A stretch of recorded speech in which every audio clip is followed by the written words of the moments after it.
Welcome to BYJU'S Exam Prep IAS and a very warm welcome to our weekly review of international affairs.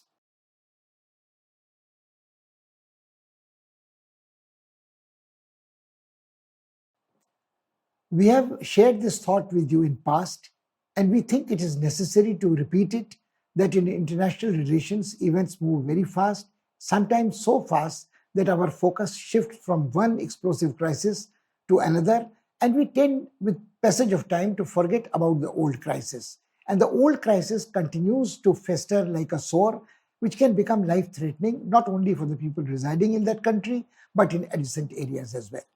And this is what seems to be happening to Afghanistan. When Taliban took over power on 15th of August last year, people thought that Afghanistan was perched on the edge of a precipice. A great humanitarian crisis was brewing. But over 8 months have passed and the global attention has shifted from Afghanistan to something even more dramatic, the war in Europe between Russia and Ukraine.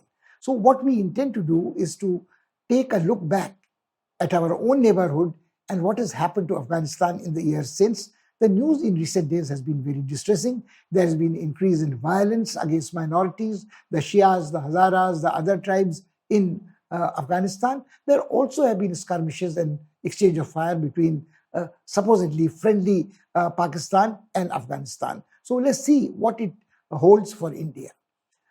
At the same time, other parts of the world seem to be simmering slowly, not quite boiling, but loss of life mounts to large figures. And this is what is happening to the largest country in Africa, Nigeria, an oil-rich country, an oil-exporting country, the largest country in terms of population in the African continent, but in a very poor shape. It seems to have abdicated, the government seems to have abdicated its responsibility to govern or assert and defend its sovereignty. The country seems to be in hand of insurgents, in bandits, and various distressing things. News has also been coming there. There has been an explosion in an oil refinery where hundreds of people have lost their life. There have been attacks on the armed forces targeting civilians by bandits. They are basically splinter groups of various Islamic jihadis, but we shall have a look at that also. Then the European visitor, an important European visitor has come to India, Ursula von der Leyen. She is the president of the European Council, and she has come to persuade Mr. Modi, again, the Indian Prime Minister, to take a more sympathetic look at what the Western stance against Russia is in the Russia-Ukraine war and try to come out more unequivocally in support of democracies.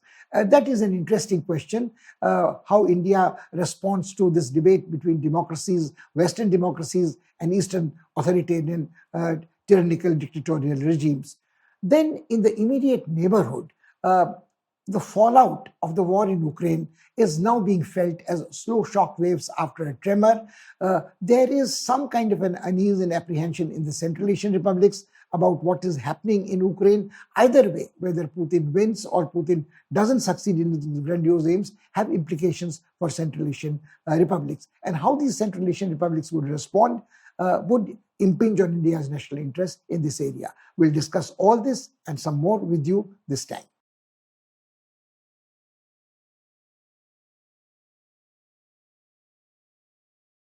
It is a little over 8 months since Taliban captured Kabul and established their government there. Nobody actually hoped, not even the most optimistic analysts of international relations, that the situation would return to normal very soon. But 8 months is a long time, and at that time, it was being said that Afghanistan is going to be the next unprecedented humanitarian tragedy. There was food shortages, there were shortages of life-saving medicines, infrastructure was devastated, the morale of the people was very low, and people did not know how the Taliban too would behave with them. Taliban had assured them that they would be an inclusive government, which they did not form. They said that they would restore the rights of the women, respect their rights, which they did not. They went back to an interpretation of the Sharia law, which according to them gives women equal rights, but in reality it was throwing the clock, turning the hands of the clock back many centuries. It was almost medieval, patriarchal outlook which seemed to be there. They painted over posters which depicted women. They issued edicts that women should not go out to work in certain places, they should not go out without a burqa, hijab, etc. So the life of women was suddenly rendered miserable, but that is not what causes concern to the rest of the world. What causes concern to the world is that the Taliban, 8 months after they assumed power, seem to be incapable of asserting their power over various factions who had once joined them in the fight against the Americans. And the most important among them are the Islamic elements who call themselves the Islamic State or the Islamic Sultanate Emirate of the Khorasan province. This Khorasan province includes all of Afghanistan, includes parts of Pakistan, and comes almost to the borders of India. Of course, the Islamic jihadis would say that it includes the valley of Kashmir and all. Now, of course, the Islamic jihadis and the Taliban have one fundamental difference. The Taliban, from beginning, when they were created as a force to fight the communists who had occupied then Afghanistan more than 20 years back, almost 3 decades back, the idea was that these Taliban would restore the Islamic rule to Afghanistan. They did not have an ambition to spread Islamic rule worldwide. The difference between them and the other jihadis is the Islamic Sultanate, the ISIL, or its splinter groups, or this Islamic Emirate of the Khorasan province, is that they believe that the world will not have peace till there is Islamic rule all over the world. So there is this basic difference in the world views which creates problems for Taliban. But the Taliban claim to be protectors of Islam, so they cannot go very harshly against their erstwhile partners or allies in war against America. But what is clear by now is that the pressure on Taliban is very strong, and Taliban themselves have been following policies which is creating conditions for an ongoing conflict which might again erupt in a civil war anytime. The news recently coming out of Afghanistan is very distressing. There are suicide bombers which target Shia mosques in Kunduz in the northern part, where regularly every week some 50, 30, 20 people die, innocent people praying in the mosque, many of them children. At times they target hospitals and schools to stop people from using these facilities. Hospitals have not escaped. But this is a regular recurrence, and the targets are the Shia minority, the Hajaras, and the others like Tajiks, other tribals who do not belong to the majority Pathans thing.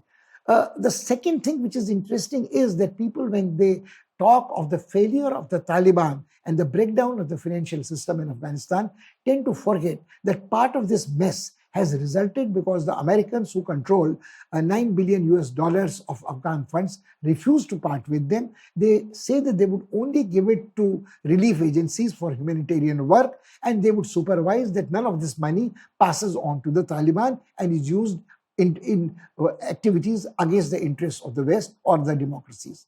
Now, this results in creating situations of economic failure and social unrest, which only helps the wielders of power, the Taliban, to perpetuate their rule.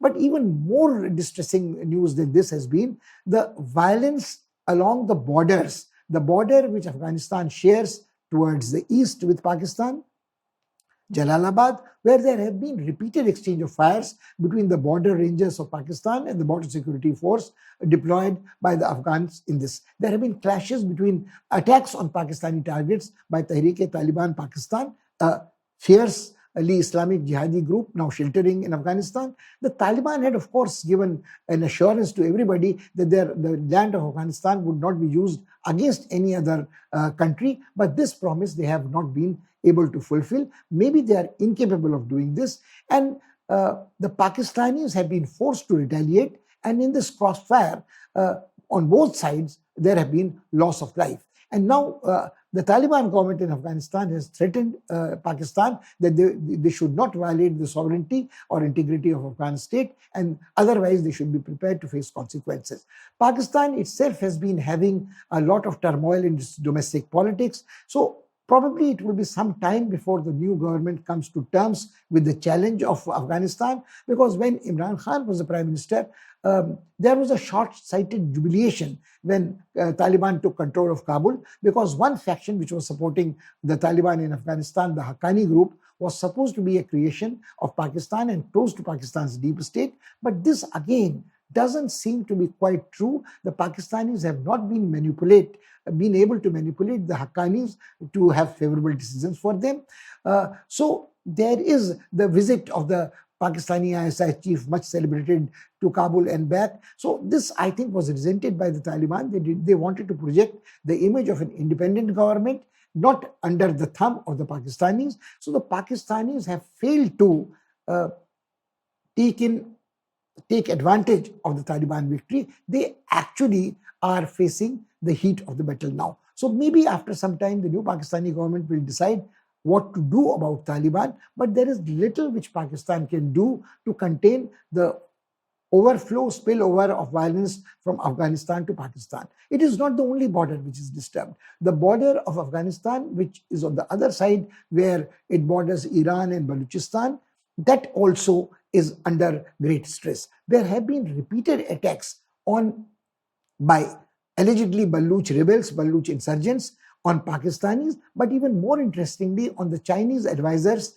and workers who are part of the China-Pakistan Economic Corridor and on the massive, ambitious Belt and Road Initiative, which the Pakistanis, especially when the route passes through Balochistan, resent. Because the Baluchis feel that they have been suppressed so long, so brutally by the Pakistanis, and this project going through their territory doesn't benefit them, deprives them, degrades their environment, deprives their natural wealth. It goes to under the control of the Chinese, and of course their way of life, the strongly, fiercely independent tribal way of life, is disturbed. So this has resulted in the past couple of months in loss of life of the Chinese advisors. The Pakistani government has had to pay millions of US dollars in compensation to the Chinese people killed. But more recently, this attack, deprivation or desperation of the Baluchi insurgents seems to have grown even more. They are indulging in daredevilry activity. A bus carrying the director of the Confucius Institute and 3 of his staff members was targeted near Karachi, and 5 people, including the Pakistani driver, was killed. Now, of course, the Pakistani intelligence sources and the police have said that the guilty will be brought to the book. They are investigating. Is a very unfortunate incident which has taken place. But Imran Khan had tried to curry favor with China towards the end of his regime. He had gone and visited the Winter Olympics, and the Chinese had made the usual noises that Pakistan and China have ironclad relationship. But obviously, not all is well, and Pakistan is not in a position to control the insurgency in Balochistan.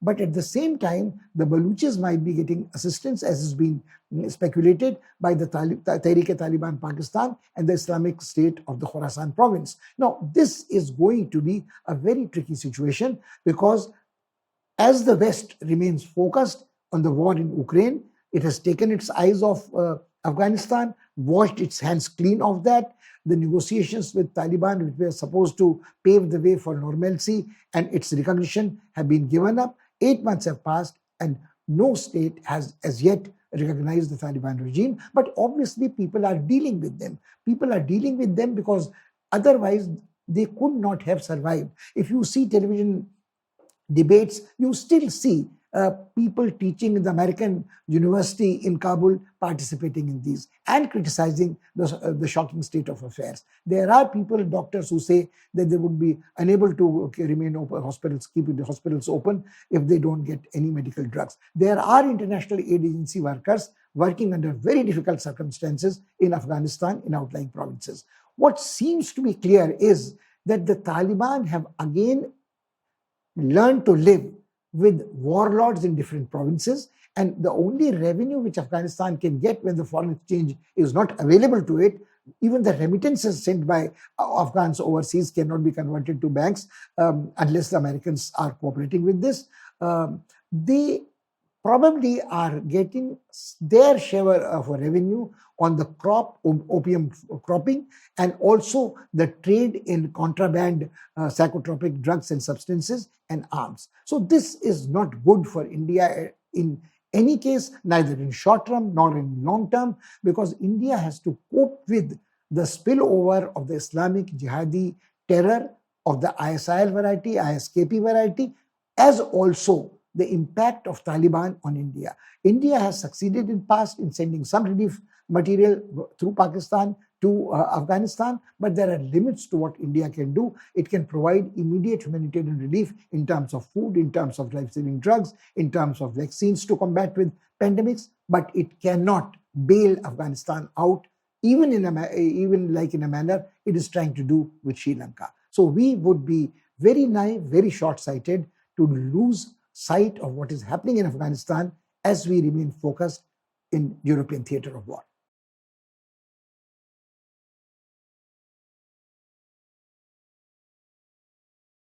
Nigeria is one of the most important countries in the African continent.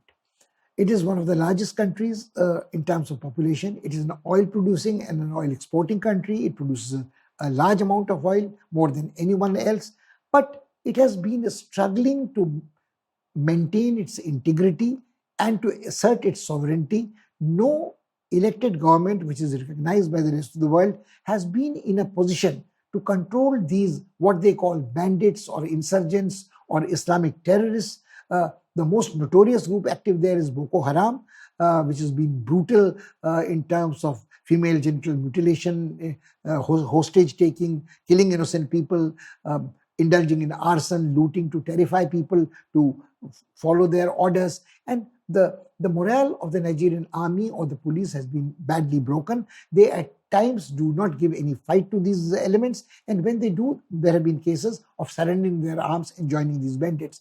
This is because the government, a victim of large-scale gigantic corruption, has not been in a position to pay regular salaries to these forces or to provide logistical support to them when they need it. Their buses have been targeted, they have been killed like sitting ducks, and they are reluctant to enter into the bush where it is very difficult to chase an invisible enemy. Also, there has been accusations of not only Boko Haram, but other groups, splinter groups, which keep changing their names, keep moving across territorial boundaries of one disturbed state to another, from Mali to Niger to Nigeria to Chad. All these groups regroup, they change their names, and they are in effective control of a large part of the territory. This has been well known in the past. The French have been trying to resist this through French Legion or their participation in the UN forces deployed there, but they have also given an ultimatum: if the situation don't improve, if the governments don't support them, they will withdraw. Some governments have said that the French are trying to be a neo-colonial power, asserting their role. But what has been most distressing in Nigeria is the news which has recently come out. These skirmishes, these killing of soldiers, 100 soldiers, 50 soldiers, 20 school children, 30 villagers, dozens of policemen have been a recurring feature. And people, unfortunately, have learned to live with this degree of instability and political violence in Nigeria. But the news which has come recently is most distressing. There was an illegal oil refinery working in Nigeria, which was siphoning off crude oil from the pipes set up by big oil refineries, mostly owned by the Western countries, and they were refining this oil very crudely in illegal refineries, not exactly cottage stage, but illegal outside.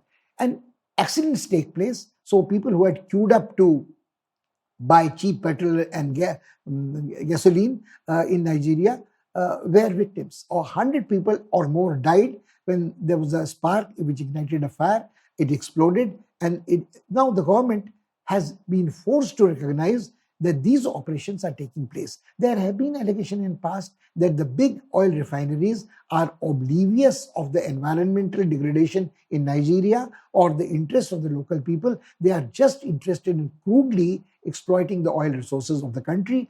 None of the revenue which is handed over to the government passes on to the people at large.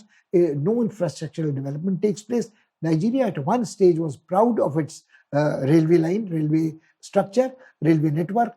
That also has been targeted in past, and there have been power shortages. But the irony is that the oil-producing, oil-exporting country cannot supply oil at a reasonable price to its own citizens, who line up in front of these illegal refineries, who indulge in large-scale siphoning of this. So there again, it is a question of live and let live by the multinational corporations. The multinational corporations either employ mercenaries or employ private security forces to protect their installations. And they probably have learned to live with a certain amount of loss from their pipes, which is siphoned off to these illegal refineries. But how long will they put up with this is an interesting question. And if these incidents multiply, the economic strain on Nigeria would be far larger. Now, Nigeria is one country where India imports not the major part of its soil. The major part of its soil still comes from the Gulf countries, Saudi Arab. But since under American persuasion, we have cut down our oil imports from Iran, which was 18 to 19%. We are valuing each little drop of oil which comes to us. So Nigeria in that context was important. Also, Nigeria has long been considered important despite its bad law and order situation, that where Indians could invest and in a risky environment maybe make lots of profit. Some Indian entrepreneurs have lost their lives. The founder of the Lord Krishna Bank was killed there, but still they think that the law and order situation in Nigeria was worth risking investment than maybe a country like South Africa at the moment. But then, if the situation is bad in Nigeria, India has to rethink. Again, the two issues here are important. Part of the problem is the Islamic jihadi groups. Part of the problem is massive corruption. So if an Indian investment takes place there and is party to a corruption, it can be accused, like an Indian entrepreneur was rightly accused of, gigantic corruption in subverting the government of the legal government of the state under President Zuma in South Africa. So Indians have a very odd choice in Nigeria. They cannot neglect the largest country in Africa, which is on the western seaboard, which allows India to extend its developmental activities, its investment, its footprint, and look towards using this route to Latin American continent. It is Niger Delta, Nigeria leads up to the heart of Africa. But if Nigeria is unstable, the Indians have to worry about this. Other country on the Horn of Africa, Ethiopia, again a large country, again a country which controls the waters of the Nile River, was once very good agriculturally, seems to be suffering from chronic ethnic violence, civil war, and is unstable. So Indian policy towards Africa is not just hinged on two, one country on the eastern coast towards Horn of Africa, one on the west coast, but these two are large countries. These two countries are with which India has had relationship in past. So I think the Indians have had to keep an eye on what is happening in the African continent, not only in Nigeria and Ethiopia, also in South Africa, which has been in the throes of a very bad flood in which hundreds of people have died. And it was reeling under the COVID before that. There is ethnic strife and some resentment against non-African people who seem to be as exploitive as the white masters of the apartheid regime. So Africa, which once seemed to be a very interesting partner for India, suddenly seems to be a place which is moving away from a friendly to a more hostile milieu, which India will have to cope with. It cannot write off the African continent. It cannot leave it to the multinational corporations. And there is a very devious, diabolical relationship between the multinational corporations and the countries where they originate from. So this is a complex web of relationships which we have to keep in mind when we shape our policy towards Africa.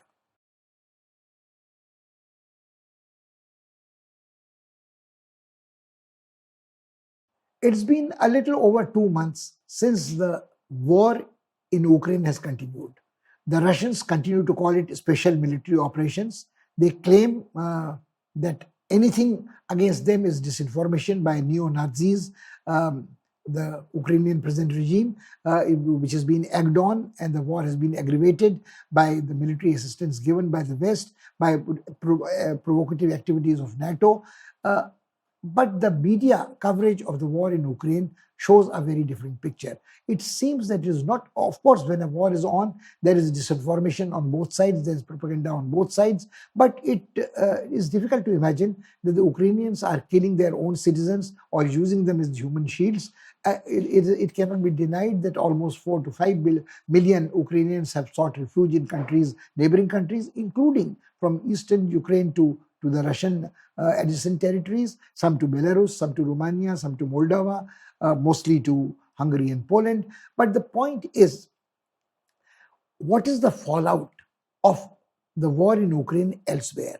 Uh, this time, we are not going to discuss speculatively what will happen in the war in the next few days, whether Putin would succeed in defeating decisively Ukraine, devastating it totally, leaving only the shell of Ukraine.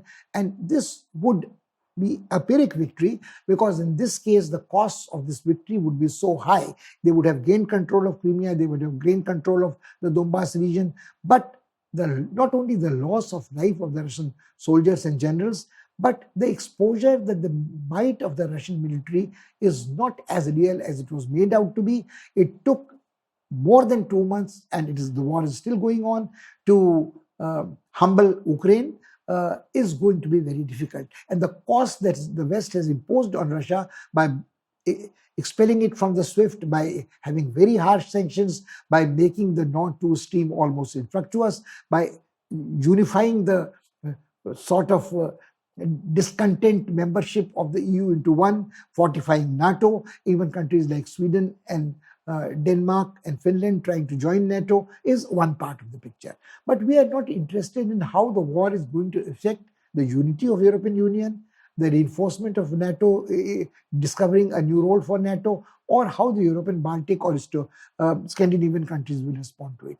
Our concern is what has been the fallout of this war, quite in a different direction. And what we are talking about is the impact of the war in Ukraine on the Central Asian republics. Now, these Central Asian republics are watching with very great apprehension whatever is happening in Ukraine.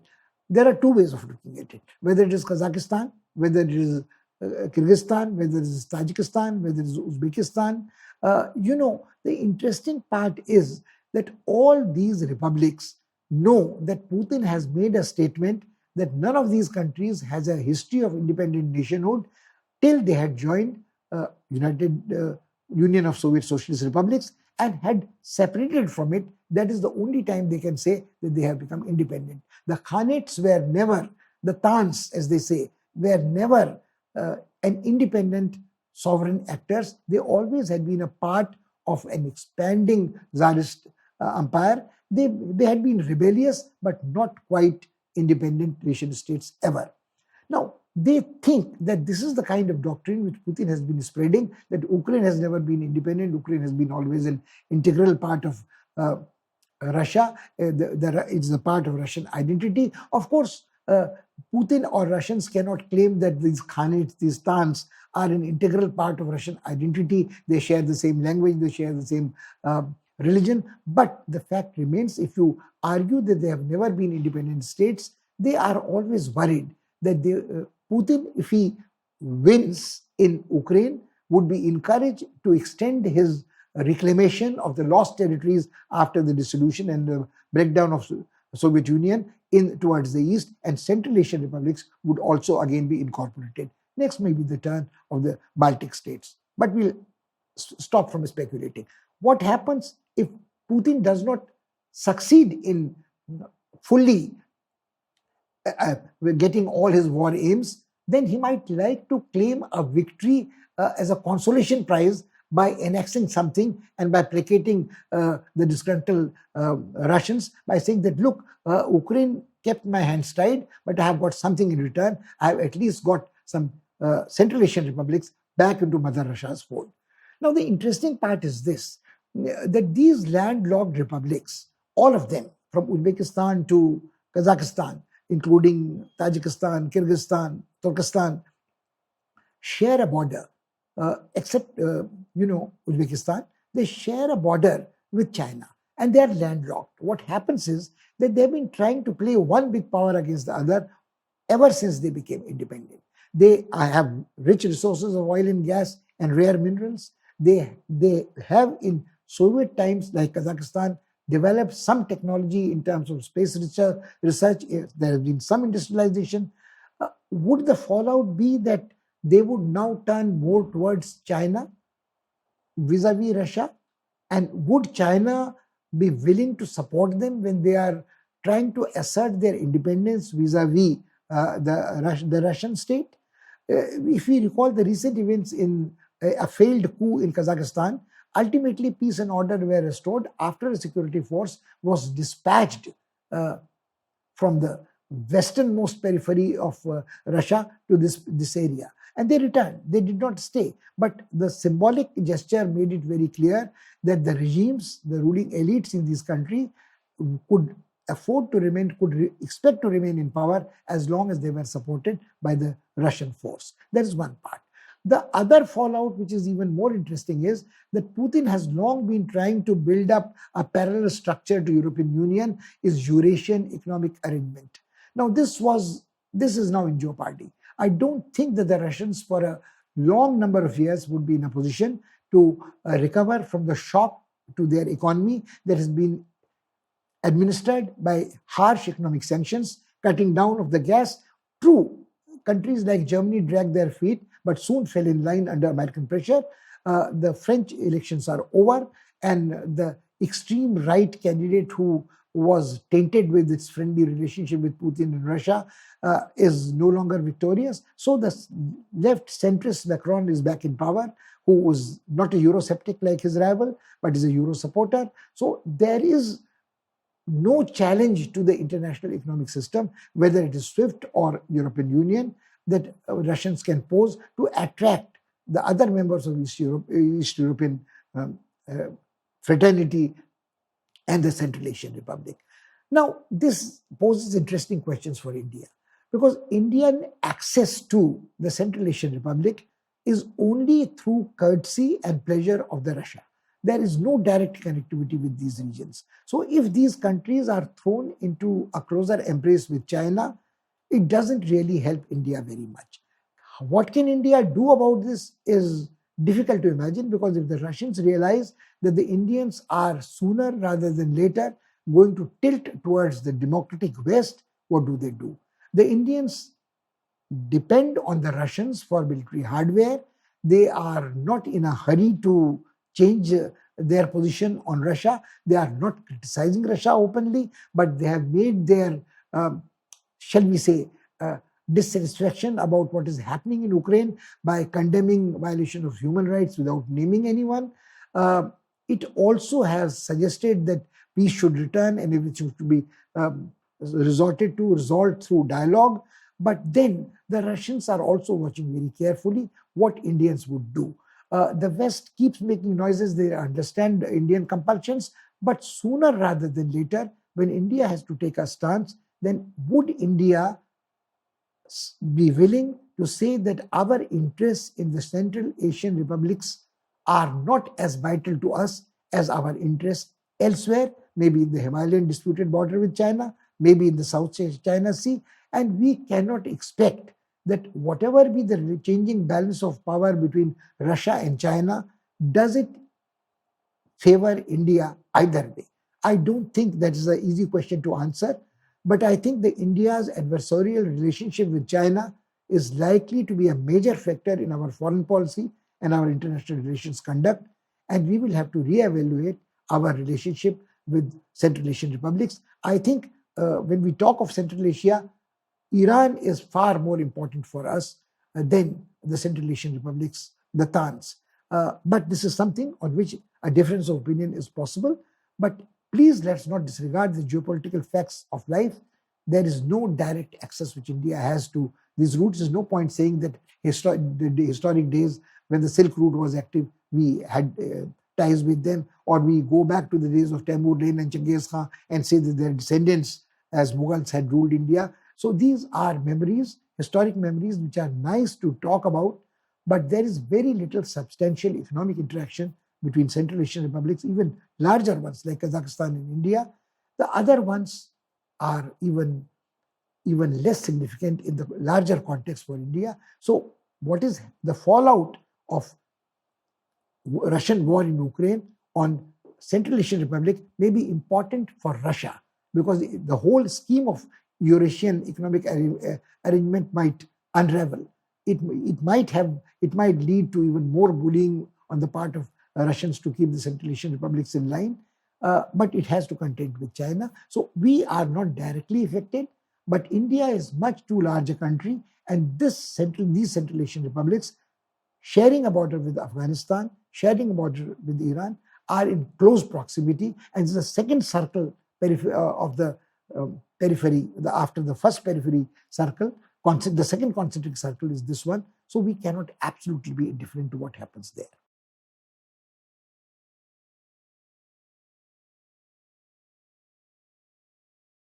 There has been a steady stream of high-profile visitors coming to Delhi in past few weeks. The latest among these dignitaries has been Ursula von der Leyen, the president of the European Council. Obviously, she has come to take part in the Raisina dialogues, a high-profile exchange of views organized by a major think tank in the capital. But the participants are very, very high level. The Indian foreign minister is entertaining questions from these visiting former defense ministers, foreign ministers, and the president of the European Council herself has been a defense minister once in Germany. And they have come to persuade the Indian Prime Minister to have a relook at India's stance on the Russian-Ukraine war. Repeatedly, the questions are asked why India, the largest democracy in the world, should not be on the side clearly of the democracies of the world, which, let's not forget, are the Western democracies. They also say that India should put its weight against the violation of human rights, against perpetrators of war crimes, and against autocracies and dictatorships. They put China and Russia in the category of dictatorships, in tyrannies, in non-democratic countries, violators of human rights, perpetrators of war crimes, and those who perpetually challenge the established rule of law and international law. Now, also there is a thinly veiled criticism of India. Let's not forget that these countries, whether it is the United States of America or major leaders of European Union, have been increasingly strident in their criticism of India's conduct in failing to protect the rights of the minorities, shrinking space for freedom of expression, and the democratic content of Indian governance has been eroding, and various foreign think tanks, etc., have commented adversely on it. When we look at this, the Indians are put in a dock, but the Indian foreign minister came out very pugnaciously, and he asked the European interlocutors point blank, isn't it time that we look away from Europe and look at Asia? Doesn't the war in Ukraine force you to think that the violations or challenges to international law and rule-based conduct are not confined to Ukraine, and Russia is not the only violator? He was blunt enough to tell Ursula von der Leyen that don't you think that for 20 years in Afghanistan, there was no respect for rule-based conduct, no respect for international law, there was violations of human rights, and of course there were, in all wars, crimes get committed against civilians, but the Americans had always claimed immunity for their soldiers, that they would not be submitting themselves to any international tribunal or international court, etc. So if a major superpower, veto-holding superpower of Security Council, flouts the basic premises of the Charter of the United Nations, does not recognize the jurisdiction of the International Court of Justice, then what right do they have to ask these questions in the context? This was not in support of Russia, but he was making it very, very clear. Now, also in the past, when the Europeans have been trying to tell, there have been cruder messages sent by the Americans, where the Deputy National Security Advisor said, if India does not heed to our advice, there might be consequences. There have been more polite signals, but the signaling has been that why does India not stop buying oil totally from Russia and diversify its military hardware purchases? I think the Indian External Affairs Minister was again very, very right in pointing out that India buys in maybe a quarter of a year, 3 months in a year, less oil than in a week's time the European countries buy.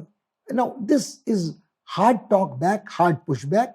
I think it needed to be done. The Europeans, whether it's the president of the European Council, whether it's the ex-foreign minister or ex-prime minister of Netherlands or another country, they can ask inconvenient questions. But they cannot expect India, a sovereign nation, and a major country, the second most populous nation in the world, the largest democracy, that they should lecture to India on human rights violation. The violation of human rights are no less flagrant in United States of America, as was shown when the Lives Matter movement came up, where the law and order breaks down, where the arms lobby militates against abolition of the right to bear arms and the gun crimes exaggerate, the kind of policies which the American governments, including Biden's, not only Trump's, have followed to keep the refugees out after having said that things would change after Biden comes to power. Whether a physical wall is made in the southern periphery, southern border of United States of America or not, it doesn't matter. As long as you separate families, you stop people from seeking asylum, and you just shift the goalpost behind, and you shift the wall, an invisible wall behind, and you try to violate the rule-based conduct and the conventions of international law, when either directly or indirectly you try to impose sanctions, blockades on a sovereign country. What happened to Venezuela, another oil-producing country and oil-exporting country? Its economy was totally wrecked. Now, after Russia's invasion in Ukraine, the Americans have been forced to rethink their policy towards Venezuela. The kind of violation of human rights and despoiling of nature they have put up in Brazil with Bolsonaro. And Bolsonaro has always cocked a snook at them and praised Putin all along. So I think the Americans and the Westerners, the Europeans, have absolutely no business to lecture India. Their hypocrisy is exposed, and the Raisina dialogue was a very good opportunity utilized by the Indian External Affairs Minister, if not to read the riot act to his interlocutors, but show them a mirror, that they cannot expect India to follow their lead blindly. And I think he did mention Afghanistan, he did mention other countries in South Asia, and I think whether it is the IMF bailing out Sri Lanka from an economic crisis on terms which dilute the sovereignty of a nation due to conditionality clause. So I think it seems that the financial power which America continues to exercise and its influence on United Nations organizations like IMF is one thing which allows America to arm twist elsewhere. But interestingly, when it comes to supporting other egalitarian measures or peacekeeping measures of the United Nations, it exercises a veto. So the Indians probably have conveyed the message clearly and loudly that they would choose to follow a path which best suits their national interests. And it's not always we support whatever our Honorable External Affairs Minister says, but I think this time what he said was hard-hitting, was needed to be said, and was absolutely correct in the context of Indian national interest. What happens in Europe concerns us a step removed from what happens in our immediate neighborhood, that is in Afghanistan, Pakistan, Myanmar, and in Sri Lanka. Also in Nepal, where China has been very active.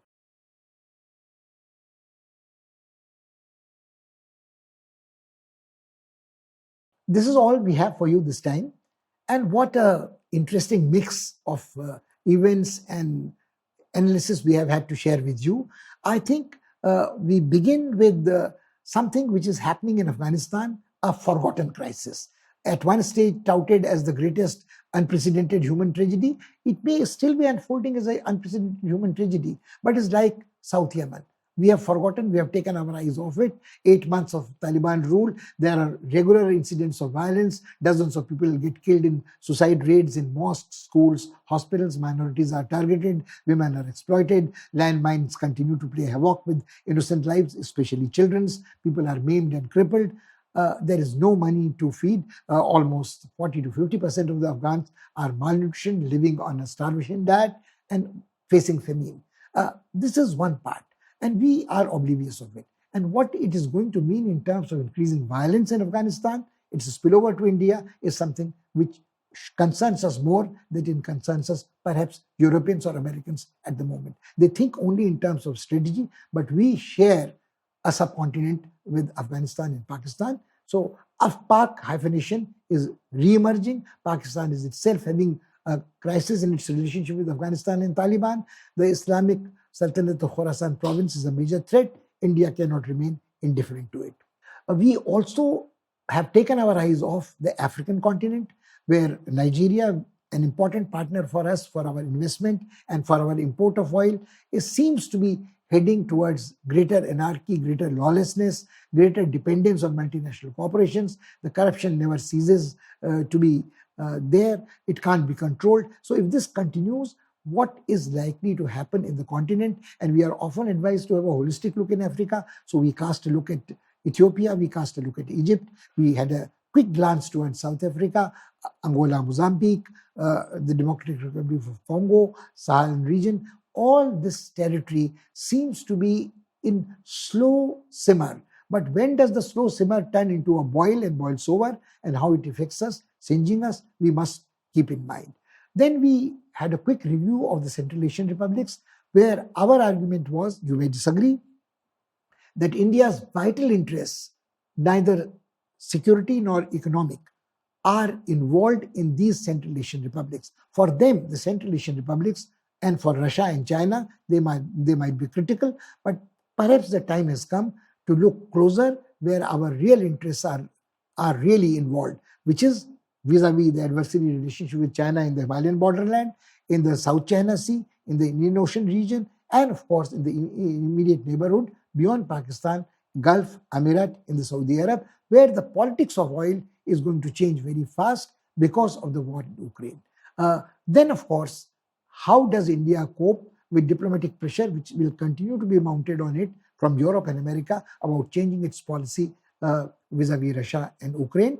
And I think the pushback by the Indian foreign minister at the Raisina dialogue is a very, very heartening sign that India knows how to assert its will against pressure from big powers.